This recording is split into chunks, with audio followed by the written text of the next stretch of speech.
Yesterday, Mr. Ashley, occupying the same witness chair, you testified to having engaged the services of Malcolm Purdy, a private detective. Now, am I correct? You'll have to speak up, Mr. Ashley, for the excellent reason that the court stenographer can't record the nodding of your head. I made that statement. I did hire Malcolm Purdy. Now, isn't it true that you engaged Mr. Purdy to trace and make reports on the activities of your wife because you suspected her of infidelity?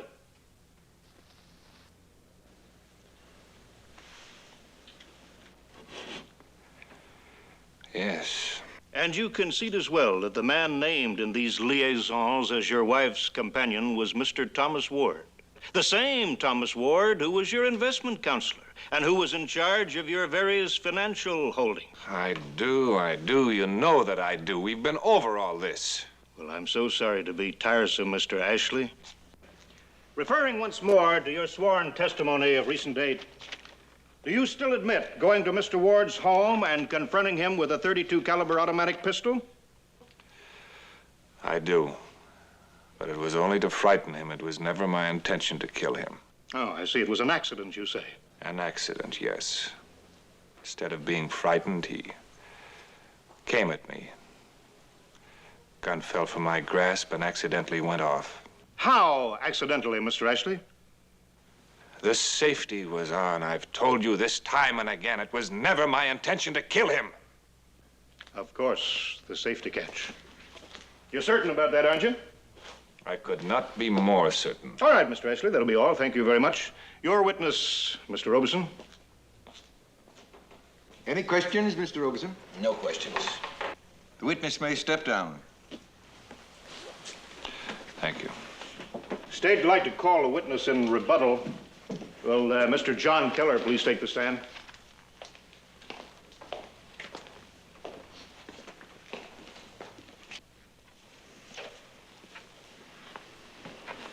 Not going well, Mark, is it? Do you promise to tell the truth, the whole truth, nothing but the Take truth? it easy, Bud. You? He's their gun expert. He'll talk holes in any target they put in front of him. Mr. Keller, may I ask you how long you've served the police department of the city of New York as a specialist in ballistics? For 13 years and 7 months. Thank you very much. Now, Mr. Keller, I offer you State's Exhibit B.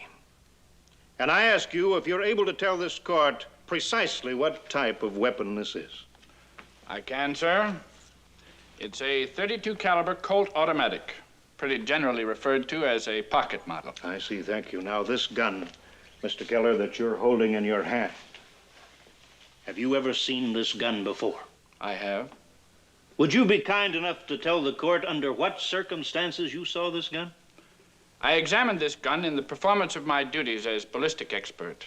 The purpose of the examination was to determine whether or not this gun fired the bullet that was recovered from the body of Thomas Ward. And what were your findings, Mr. Keller? I found that the weapon referred to had fired the fatal bullet. I see. Thank you very much. Mr. Keller, will you be kind enough to describe to the court and to the jury the type of test or procedure that you followed before arriving at this conclusion? Your Honor, please. Yes, Counselor? Your Honor, I think we can dispense with this lesson in ballistics. Defense concedes that Mr. Ashley's gun fired the shot that killed Mr. Ward. Is prosecution agreeable to this? Yes, Your Honor. The state has no desire to prolong this trial unnecessarily. Mr. Keller, I'm assuming that you're familiar with the general mechanics and operation of this gun. Am I correct in my assumption? You are, sir? Well, then, Mr. Keller, in your opinion as a ballistics expert, could this type of gun be discharged accidentally, as Mr. Ashley has just testified, while the safety catch was engaged? It could not. Are you certain about that, sir? I'm absolutely certain. Thank you, Mr. Keller.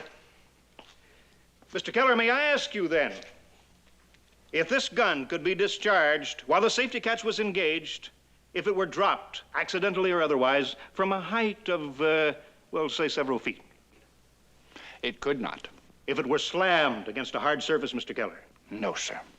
Then are you willing to state that in your entire experience, 13 years and 7 months of handling and testing firearms, you never heard of such an accident taking place? I am willing to make such a statement. Thank you, Mr. Keller. That'll be all. The defense may cross-examine the witness. If you will excuse me, Counselor, I find that it is now 4:30, and I would like to call a recess at this point. The jury will remember my instructions, neither to discuss this case among yourselves, nor permit it to be discussed in your presence.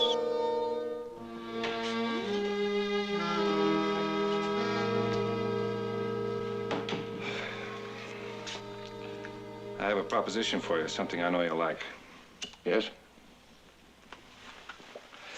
I guess it'd be safe to say, Mark, that now with Tom Ward dead, you know more about my financial affairs than anyone else. Not only how much I inherited, but how much I've earned. I guess at the moment I'm worth at least $4 million. Using one of your expressions, Mark, that isn't exactly cornflakes, is it? No, I wouldn't say so. I'm willing to split it with you. Half for you and half for me. On what condition? By whatever means necessary, you wring an acquittal from that jury tomorrow. Now, you can do it. You've got the imagination to bring it off. I've seen you work before. That isn't very flattering, Lloyd. What isn't? Your assumption that I'd work harder for an old friend just because there's that kind of money involved. We're not saints, Mark, nor are we living in a society of saints.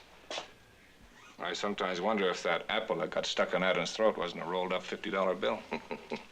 You could be right. That's half of all I possess, Mark. A $2 million fee for an acquittal. Would you put that in writing, Lloyd? Yes, I will right now.